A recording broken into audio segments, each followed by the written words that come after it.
নমস্কাৰ, মোৰ উন্নতি মিনি ব্লগলৈ স্বাগতম জনাইছোঁ। তো এয়া মই আজি লৈ আহিছোঁ জলপাই আচাৰৰ ৰেচিপি। আপোনালোকে সকলোৱে জানে চাগে, তথাপি মোৰ খুৰীমানো কেনেকৈ বনায় সেইটো অলপ দেখাই দিছোঁ। এয়া মোৰ খুৰীমাই বনাইছে।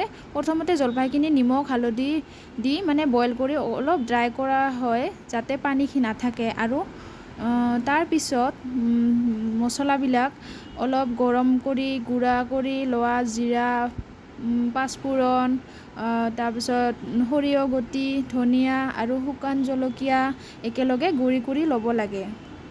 আৰু তাৰপিছত আমি এইফালে কেৰাহীত তেলটো গৰম কৰা হৈছে।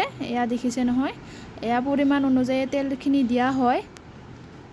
এয়া তেল অকণমান বেছিকৈ দিব লাগে।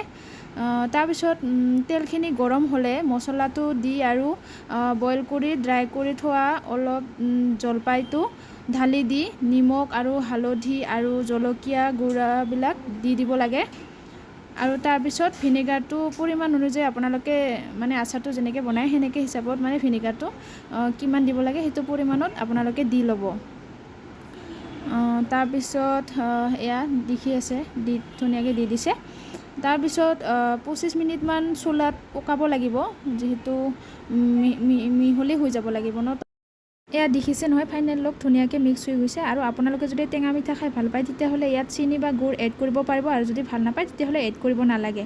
আৰু বেছিকৈ শুকাব নালাগে, খালি পানীটো শুকালেই হ'ল আৰু যাতে মিক্স হৈ যায়। তো এয়া হৈ গৈছে। তো আজিলৈ ইমানতে এৰিলোঁ। নেক্সট মিনি ব্লগত আকৌ লগ পাম। আজিলৈ বাই বাই।